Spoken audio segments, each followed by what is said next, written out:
बच्चों last class में हमने प्रश्नावली 5.3 का क्वेश्चन नंबर 16 तक कंप्लीट कर लिया था और आज के क्लास में हम क्वेश्चन नंबर 17 से स्टार्ट करेंगे। ठीक है, यानी हम क्वेश्चन नंबर 17 शुरू करेंगे। ठीक है, तो क्वेश्चन नंबर जो 17 हमें दे रखा है वो है कि एक स्कूल के विद्यार्थियों ने वायु प्रदूषण को कम करने के लिए स्कूल के अंदर और बाहर पेड़ लगाने के बारे में सोचा। उन्होंने एक अच्छा डिसीजन लिया कि भी स्कूल के परिसर में अंदर या बाहर पेड़ लगाना है। ठीक है, क्यों कर लगाना है? क्योंकि वायु प्रदूषण कम कर सके। ठीक है, चलो अब क्या डिसाइड हुआ कि प्रत्येक कक्षा का प्रत्येक अनुभाग, मतलब जितने भी क्लास है उस स्कूल में उस क्लासों के अलग अलग सेक्शन बने हुए हैं।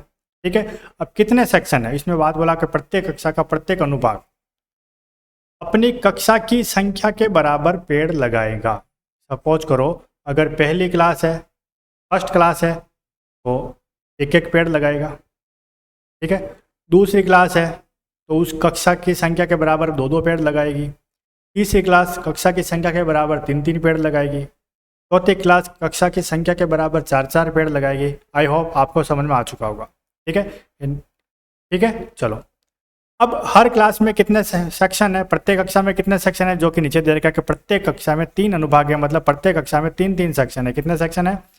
3-3 सेक्शन है।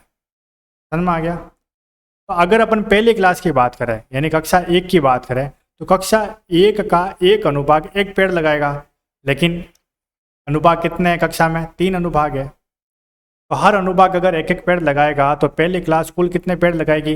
पहली क्लास का पहला अनुभाग भी एक पेड़ लगाएगा, पहली क्लास का दूसरा अनुभाग भी एक पेड़ लगाएगा, पहली क्लास का तीसरा अनुभाग भी एक पेड़ लगाएगा, क्योंकि यहाँ पे टोटल 3 अनुभाग है। समझ में आ गया? तो कक्षा 1 जो पेड़ लगाएगी टोटल कितने पेड़ लगाएगी? 1 गुना 3, क्योंकि 3 अनुभाग है और तीनों के तीनों अनुभाग एक पेड़ लगा रहे हैं। ठीक है, इसी तरह अपन को सारी कक्षाओं का जितने भी पेड़ लगाएगी, सारी कक्षाओं द्वारा लगाए गए जितने भी पेड़ होंगे उन पेड़ों की संख्या ज्ञात करने के कुल कितने पेड़ लगा रहे। ठीक है, चलो तो अब इस क्वेश्चन को अपन कैसे करेंगे ध्यान से देखिए, अच्छे से समझना है। ठीक है, तो सबसे पहले अपन कक्षा 1 की बात करते हैं कि कक्षा 1 टोटल पेड़ कितने लगा रही है। ठीक है, तो अगर अपन कक्षा 1 की बात करें कि कक्षा 1 यानी कक्षा फर्स्ट कुल कितने पेड़ लगा रही है, यानी कक्षा फर्स्ट द्वारा लगाए गए पेड़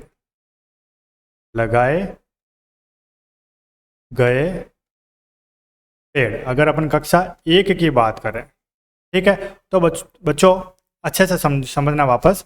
कक्षा 1 द्वारा लगाए गए पेड़ों की संख्या हमको बतानी है, तो हमको पता है कि कक्षा 1 में टोटल कितने अनुभाग है। तो सारे के सारी कक्षाओं में 3 अनुभाग है, तो कक्षा 1 में भी 3 ही अनुभाग होंगे। तो इसका मतलब कक्षा 1 द्वारा लगाए गए पेड़ के कक्षा 1 में टोटल 3 अनुभाग है, और तीनों के तीनों जो अनुभाग है वो एक एक पेड़ लगा रही है। क्यों? क्योंकि कक्षा 1 की बात हो रही है। पेड़ उतने ही लगाएंगे हर कक्षा का अनुभाग जितने नंबर की वो कक्षा है। ठीक है, या जितनी कक्षा की संख्या है। अब यहाँ पे कक्षा 1 है तो कक्षा 1 में जो कक्षा की संख्या वो 1 है, तो तीनों के तीनों अनुभाग एक एक पेड़ लगाएगी। मतलब कक्षा 1 टोटल कितने पेड़ लगाएगी? 3 पेड़ लगाएगी। इसी तरह अगर अपन कक्षा 2 की बात करें यानी कक्षा सेकंड की बात करें, ठीक है, तो कक्षा सेकंड द्वारा लगाए गए पेड़ कैसे निकालेंगे बताओ? तो पहले ये बताना है कि कक्षा सेकंड में कितने अनुभाग है। तो बच्चों प्रश्न में साफ लिखा है कि प्रत्येक कक्षा में 3 अनुभाग है, तो कक्षा सेकंड में भी 3 ही अनुभाग होंगे। अब तीनों के तीनों अनुभाग कितने कितने पेड़ लगाएंगे? उतने ही पेड़ लगाएंगे जितने कक्षा की संख्या है। तो कक्षा की संख्या सेकंड है तो यहाँ पे तीनों अनुभाग दो दो पेड़ लगाएंगे, टोटल पेड़ हो गए 6। इसी तरह हमको कक्षा 3 का भी निकालना है, तो कक्षा थर्ड द्वारा लगाए गए पेड़। तो बच्चों बताओ कक्षा थर्ड में टोटल कितने अनुभाग है? बताइए। लगाए गए पेड़, तो आप बोलोगे सर कक्षा 3 में भी 3 ही अनुभाग है, और पेड़ कितने लगाएंगे? पेड़ लगाएंगे कक्षा की संख्या के बराबर। कक्षा की संख्या 3 है तो 3-3 पेड़ लगाएंगे, तो टोटल जो पेड़ कक्षा 3 लगाएगी वो 9 पेड़ लगाएगी। तो इसी तरह से अपन को ये सीक्वेंस आगे से आगे मिलती रहेगी। ठीक है, तो अगर देखा जाए तो हमें जो सीक्वेंस मिल रही है ना, जो एपी हमारे पास आ रही है वो कुछ इस तरह से आ रही है कि पहली कक्षा 3 पेड़ लगा रही है, दूसरी कक्षा 6 पेड़ लगा रही है, तीसरी कक्षा 9 पेड़ लगा रही है। इसी क्रम में ये सीक्वेंस आगे चलती रहेगी। ठीक है, लेकिन हमको तो ये बताना है कि टोटल कितने पेड़ लगाए जा रहे हैं पूरे स्कूल में, है ना।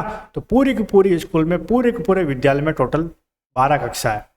यहाँ पे देखो टोटल कितनी कक्षा है, ये रहा कितनी कक्षा है, ऐसा कक्षा 12 तक चलता रहता है, तो टोटल 12 कक्षा है। ठीक है, तो हमें सीक्वेंस मिल गई 3, 6, 9, टोटल कितने पद बनेंगे, टोटल 12 पद बनेंगे, है ना। तो सारे की सारी क्लासों द्वारा लगाए गए पेड़ों की संख्या का योग निकालना है हमें, है ना। तो कैसे निकालेंगे, तो हमारे पास सीक्वेंस तो आ गई। तो इस सीक्वेंस में अगर अपन ध्यान से देखें तो प्रथम पद क्या आ रहा है, बताओ प्रथम पद क्या आ रहा है बच्चों। प्रथम पद ये सीक्वेंस 3 से शुरू हो रही है, तो प्रथम पद ए का मान आ रहा है 3। ठीक है, तो बताओ बच्चों सार्वंतर क्या होगा, कॉमन डिफरेंस क्या होगा, बताइए जल्दी से। सर कॉमन डिफरेंस तो आपने बताया था कि दूसरे पद में से पहला पद घटाना है, तो बच्चों घटा दो, दूसरे में से पहला घट यानी कॉमन डिफरेंस भी आ गया, सार्वंतर 3। ठीक है, तो बच्चों बताओ यहाँ पे n का मान कितना होगा, यानी नंबर ऑफ टोटल कितने यहाँ पे कक्षा है, तो टोटल 12 कक्षाओं में पेड़ों की संख्या बतानी है ना, क्योंकि 12 कक्षा है तो n का मान यहाँ पे 12 होगा। क्या ज्ञात करना है, योग ज्ञात करना है। तो योग का फॉर्मूला मैंने आपको बता रखा है। क्या बता रखा है सर, 2 फॉर्मूले बताए थे। अब 2 में से यहाँ पे कौन सा लगाना है, सर यहाँ पे तो सर बड़ा वाला फॉर्मूला लगाओ, क्योंकि यहाँ पे कॉमन डिफरेंस दे रखा है हमको। क्या दे रखा है, कॉमन डिफरेंस, सार्वंतर है हमारे पास। तो सार्वंतर किस फॉर्मूले में आता है, तो सार्वंतर तो केवल एक ही फॉर्मूले में आता है, और वो फॉर्मूला क्या होता है, वो होता है n/2 2a प्लस n-1 गुणा d। ठीक है, चलो बस कुछ नहीं करना है, बस वैल्यू पुट करनी है। तो यहाँ पे एस एन यानी टोटल 12 कक्षा यानी 12 पदों का योग ज्ञात करना है। एन का मान यहाँ पे 12/2 आ जाएगा। यहाँ पे हो गया 2a, प्रथम पद यहाँ पे 3 है, बस वैल्यू पुट करेंगे। एन का मान यहाँ 12 - 1, सार्वंतर यहाँ पे 3, और इसको सोल्व करना है एकदम इजी तरीके से।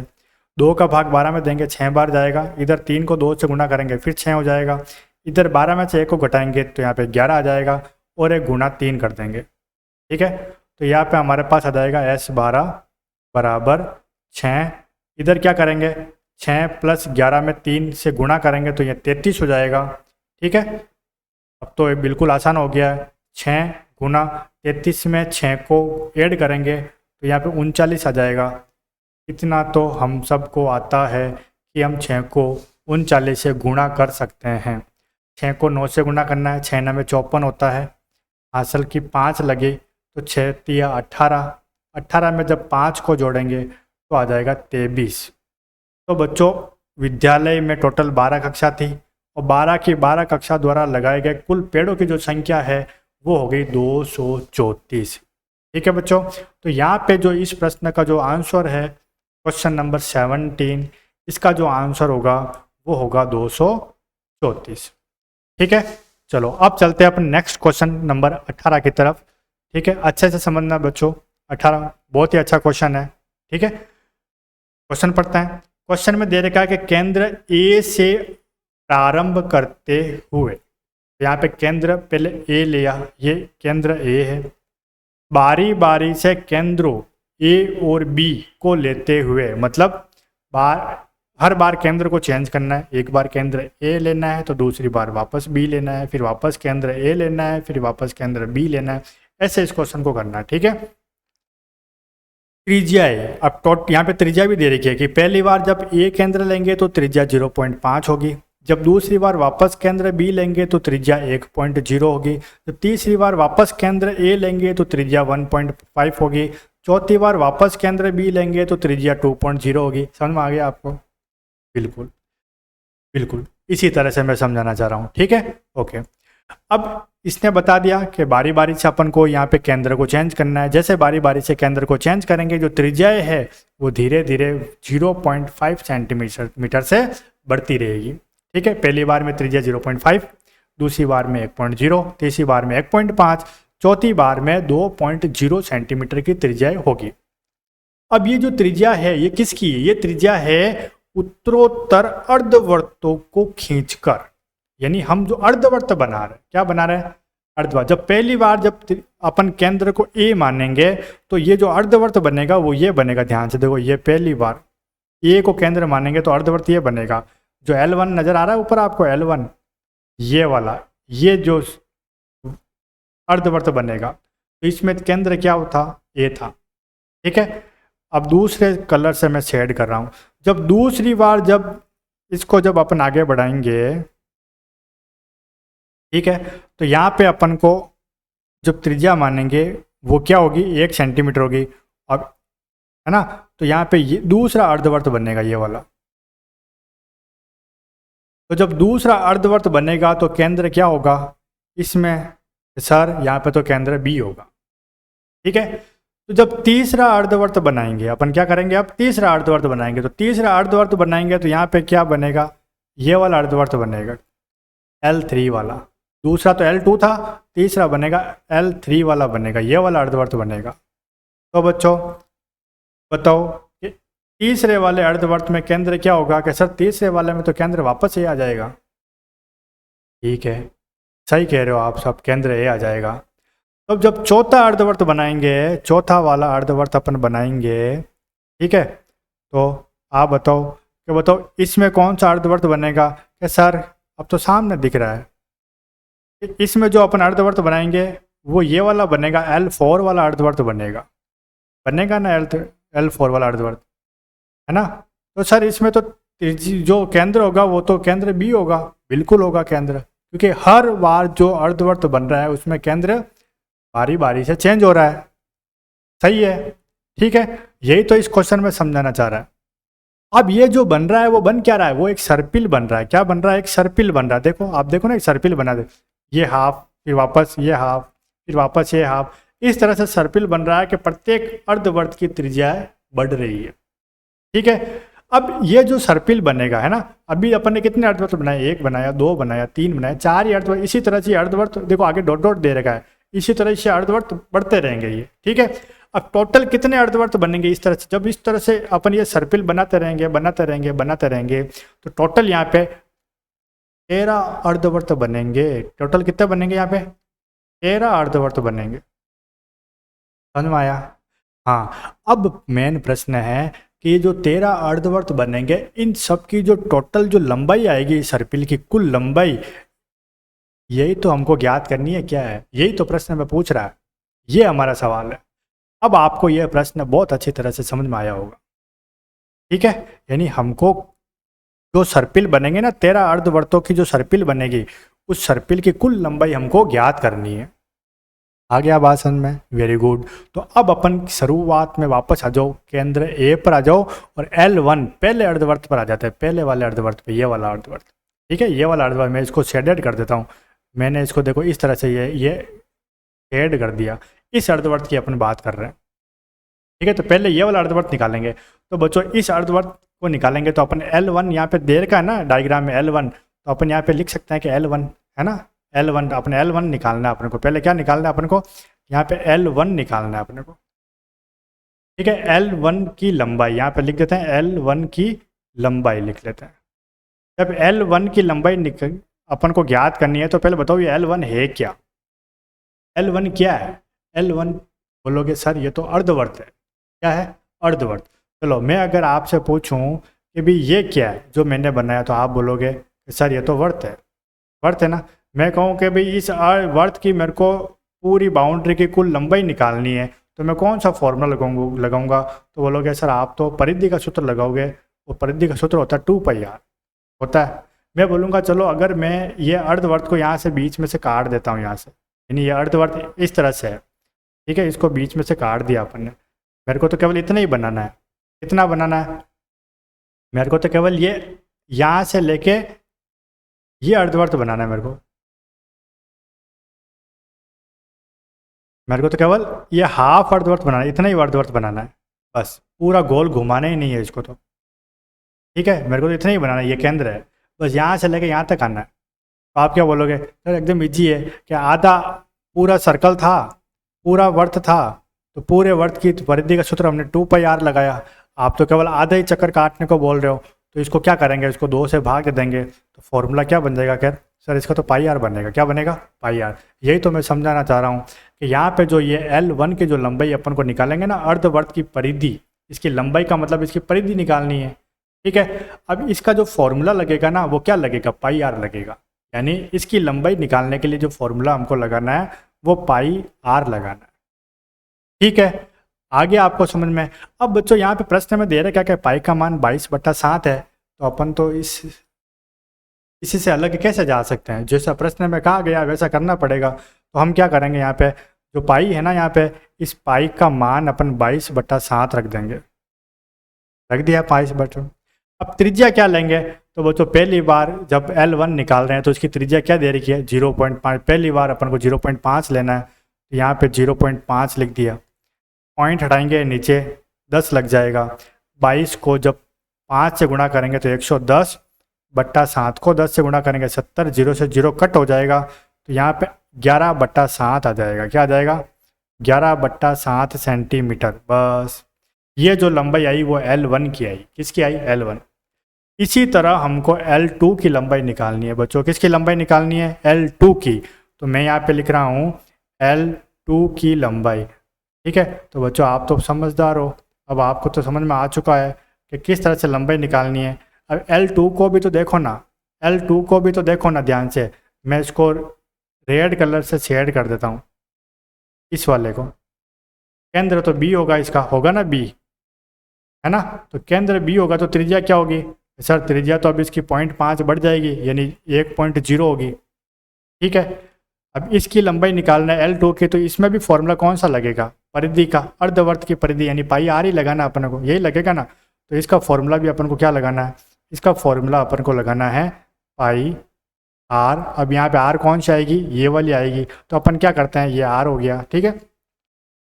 अब इसकी लंबाई, पाई का मान 22/7 ही रखना है। अब यहाँ पे त्रिज्या कितनी है, 1, तो 1.0 लिखो या 1 लिखो, एक की बात है, तो अपन ने 1 लिख दिया।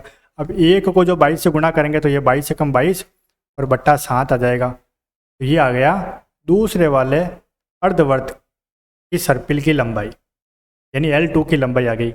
इसी तरह बच्चों L3 का भी निकालना है, इसी तरह से किसका निकालना है, L3 का भी निकालना है। तो आप तो अब इजीली निकाल सकते हो आसानी से, है ना। तो अब L3 के लिए त्रिज्या क्या लेनी है अपने को, L3 के लिए त्रिज्या क्या लेनी है, बोलो जल्दी से। L3 के लिए त्रिज्या लेनी है अपने को ये वाली 1.5, ठीक है। चलो अब अपन को क्या करना है, अब अपन को निकालना है L3 की लंबाई, ठीक है। जब L3 की लंबाई निकालेंगे तो फॉर्मूला तो वही लगेगा ना, क्या लगेगा, पाई आर। पाई का मान हो जाएगा 22/7, ठीक है। और त्रिज्या कितनी आ जाएगी, त्रिज्या हो जाएगी 1.5। पॉइंट को हटाना है, बट्टा में 0 लगा देना है, ये हो जाएगा। 22 को जब 1.5 से गुणा करेंगे तो हमारे पास कितना आ जाएगा, 330/70, 0 से 0 कैंसिल करेंगे, ये हो जाएगा 33/7 सेंटीमीटर, ठीक है। चलो ये इस तरह से L3 की लंबाई आ गई, ठीक है, ये आ गया 33/7। अब ध्यान से देखिए, अब हमें क्या करना है, हमारे पास 3 पद आ गए टोटल। हमारे पास AP क्या आ गई, हमारे पास जो AP आ गई वो पहली तो आ गई 11/7, दूसरी आ गई 22/7, तीसरी आ गई 33/7, ठीक है। इसी तरह से हमको आप L4 का भी निकाल सकते हो, और नहीं भी निकालोगे तो भी चलेगा, क्योंकि अपन को टोटल कुल लंबाई निकालनी है। टोटल कितने, 13 अर्धवर्तों की, 13 अर्धवर्तों की जो सर्पिल बनेगी उसकी कुल लंबाई निकालनी है, ठीक है। तो हमने 3 पद इसलिए निकाले ताकि हमारे पास सीक्वेंस आ जाए, और सीक्वेंस से अपन क्या निकाल सकते हैं, सारवंतर निकाल सकते हैं, इसलिए हमने ये निकाला। आप चाहो तो चौथा निकाल सकते हो L4, और नहीं भी निकालोगे तो भी चलेगा, ठीक है।